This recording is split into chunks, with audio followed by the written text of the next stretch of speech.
கிறிஸ்துவுக்குள் மிகவும் பிரியமான கர்த்தருடைய பிள்ளைகளாகிய உங்கள் யாவருக்கும் ஆண்டவராகிய இயேசுவின் நாமத்தினாலே எங்கள் அன்பின் வாழ்த்துக்களையும் ஸ்தோத்திரங்களையும் தெரிவித்துக் கொள்கிறோம். இந்த நாளிலும் நாம் வேதத்திலிருந்து சில பகுதிகளை நாம் தியானிக்க போகிறோம். இந்த மாதத்திலே கர்த்தர் நமக்கு கொடுத்த வாக்குத்தத்தத்திலிருந்து ஒவ்வொரு வாரமும் நாம் தேவனுடைய வார்த்தைகளை நாம் தியானித்து வருகிறோம். கர்த்தர் நமக்கு கொடுத்த வாக்குத்தத்தம் சங்கீதங்களின் புஸ்தகம் 3ஆம் அதிகாரம் 3ஆம் வசனம். ஆனாலும் கர்த்தாவே, நீர் என் கேடகமும் என் மகிமையும் என் தலையை உயர்த்துகிறவருமாய் இருக்கிறீர் என்று சொல்லி கர்த்தர் நம்முடைய தலையை உயர்த்துகிற தேவன் என்று சொல்லி வாக்கு பண்ணினார். அந்த அடிப்படையிலே கடந்த வாரத்திலே நாம் தியானித்த வேத பகுதி, கர்த்தரால் மீட்கப்பட்டவர்களுடைய தலையின் மேல் நித்திய மகிழ்ச்சி இருக்கும்.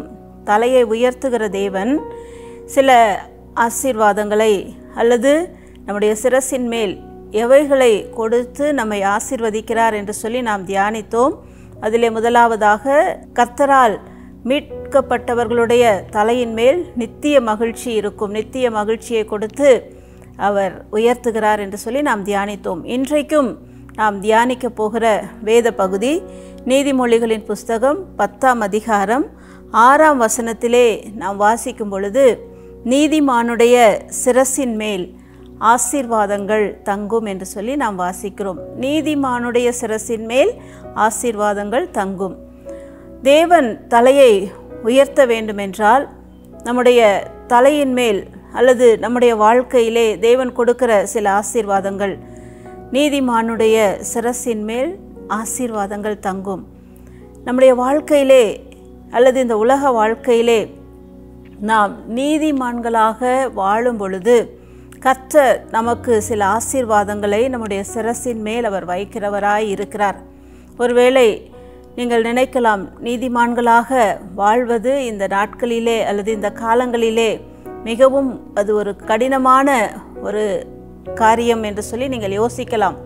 ஆனாலும் கூட கர்த்தருடைய பிள்ளைகளாகிய நம்முடைய வாழ்க்கையிலே கர்த்தரால் வருகிற ஆசீர்வாதங்களை நாம் பெற்றுக்கொள்ள வேண்டும் என்றால் நாம் அவருக்கு முன்பதாக நாம் நீதிமான்களாக வாழ வேண்டும். நாம் நீதிமான்களாக நாம் வாழும் பொழுது கர்த்தர் நம்மை ஆசீர்வதிக்கிறவராய் இருக்கிறார். அதை தான் சங்கீதம் 5ஆம் சங்கீதத்திலே 12ஆம் வசனத்திலே நாம் வாசிக்கும் பொழுது, கர்த்தர் நீதிமானை ஆசீர்வதித்து காருண்யம் என்னும் கேடகத்தினால் அவனை சூழ்ந்து கொள்ளுகிறார் என்று சொல்லி நாம் பார்க்கிறோம். கர்த்தர் நீதிமான்களை ஆசீர்வதிக்கிறவராய் இருக்கிறார். நீதிமானுடைய சிரசின் மேல் ஆசீர்வாதங்கள் தங்கும் என்று சொல்லி நாம் பார்க்கிறோம். நீதிமான்களுடைய வாழ்க்கையிலே ஒருவேளை அநேக பிரச்சனைகள் வரும். நீதிமான்களாக நாம் வாழ வேண்டும் என்று சொல்லி நாம் தீர்மானித்து நாம் வாழும் பொழுது நம்முடைய வாழ்க்கையிலே அநேக பிரச்சனைகள் வரும். சங்கீதங்களின் புஸ்தகம் 34ஆம் சங்கீதம் 19ஆம் வசனத்திலே நாம் பார்க்கும் பொழுது, நீதிமானுக்கு வரும் துன்பங்கள் அநேகமாய் இருக்கும், கர்த்தர் அவைகள் எல்லாவற்றிலும் நின்று அவனை விடுவிப்பார் என்று சொல்லி அந்த சங்கீதத்திலே நாம் வாசிக்கிறோம். அதே சங்கீதத்திலே 15ஆம் வசனத்திலே நாம் வாசிக்கும் பொழுது, கர்த்தருடைய கண்கள் நீதிமான்கள் மேல் நோக்கமாய் இருக்கிறது. ஒருவேளை நமக்கு விரோதமாக மக்கள் எழும்பி நமக்கு விரோதமாக சில பிரச்சனைகளை போராட்டங்களை கொடுக்கும் பொழுது நாம் பயப்பட வேண்டிய அவசியமில்லை. ஏனென்றால் கர்த்தருடைய கண்கள் நம்மேல் நோக்கமாய் இருக்கிறது என்று சொல்லி நாம் பார்க்கிறோம். 37ஆம் சங்கீதம் 12ஆம் வசனத்திலே நாம் பார்க்கும் பொழுது, துன்மார்க்கன் நீதிமானுக்கு விரோதமாய் தீங்கு நினைக்கிறான். இந்த உலகத்திலே அநேக மக்கள் துன்மார்க்கமான ஒரு செயலிலே இருக்கிறதை நாம் பார்க்கிறோம். அப்படிப்பட்டதான மனிதர்கள் நமக்கு விரோதமாக தீங்கு செய்ய நினைக்கிறார்கள், நமக்கு விரோதமான தீங்கான காரியங்களை செய்கிறார்கள், தீங்கான செயல்களை செய்கிறார்கள். அப்படிப்பட்ட சூழ்நிலையிலும் நாம் நீதிமான்களாக நாம் நிற்கும் பொழுது கர்த்தர் நம்மை பார்க்கிறார். ஏனென்றால் நீதிமான்களுடைய வாழ்க்கை அது ஒரு ஆசீர்வாதமான ஒரு வாழ்க்கை, கர்த்தர் பிரியப்படுகிற ஒரு வாழ்க்கை. அநேக காரியங்களை நீதிமொழிகளின் புஸ்தகத்திலே நாம் பார்க்கிறோம்.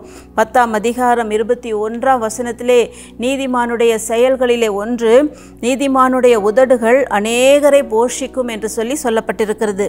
சங்கீதம் 37:21 நாம் பார்க்கும் பொழுது நீதிமான்கள் இறங்கி கொடுக்கிறார்கள் என்று சொல்லி நாம் பார்க்கிறோம்.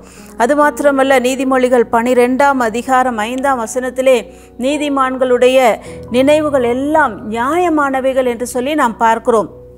இப்படி நீதிமான்களுடைய காரியங்கள் எல்லாம் கர்த்தர் பிரியப்படுகிறதாய் இருக்கிறது. நீதிமான்கள் அவர்கள் பொய் பேச்சை வெறுக்கிறார்கள் என்று சொல்லி நாம் பார்க்கிறோம். நீதிமான்கள் அவர்கள் உத்தமமாய் நடக்கிறார்கள் என்று சொல்லி பார்க்கிறோம். இவைகள் எல்லாம் நீதிமான்களுடைய வாழ்க்கையிலே காணப்படுகிற குண லட்சணங்களாய் இருக்கிறது. இப்படிப்பட்ட குண லட்சணங்கள் உள்ள ஒரு நீதியுள்ள ஒரு வாழ்க்கை நாம் வாழும் பொழுது, நீதிமான்களாக நாம் வாழும் பொழுது கர்த்தர் சொல்லுகிறார், நீதிமானுடைய சிரசின் மேல் ஆசீர்வாதங்கள் தங்கும். ஆம் பிரியமானவர்களே, இந்த வார்த்தைகளை கேட்டுக்கொண்டிருக்கிறதான நீங்கள் யாராக இருந்தாலும், இந்த உலகத்திலே துன்மார்க்கர்கள் உண்டு. துன்மார்க்கர்கள் நமக்கு விரோதமாய் தீங்கான காரியங்களை நினைத்து செயல்படலாம்.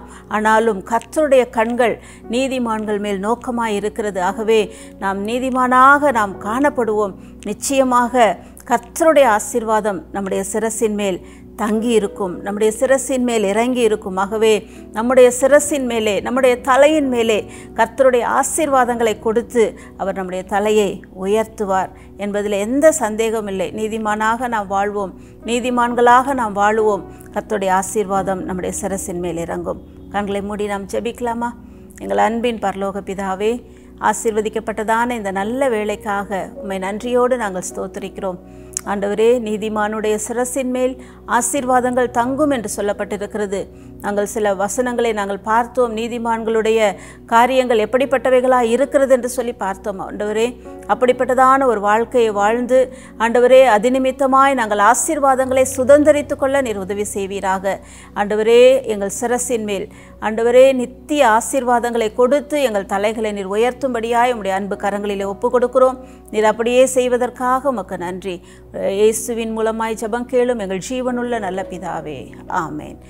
கர்த்தர் உங்கள் சிரசின் மேல் ஆசீர்வாதங்களை கொடுத்து உங்கள் தலைகளை உயர்த்துவார். ஆமேன்.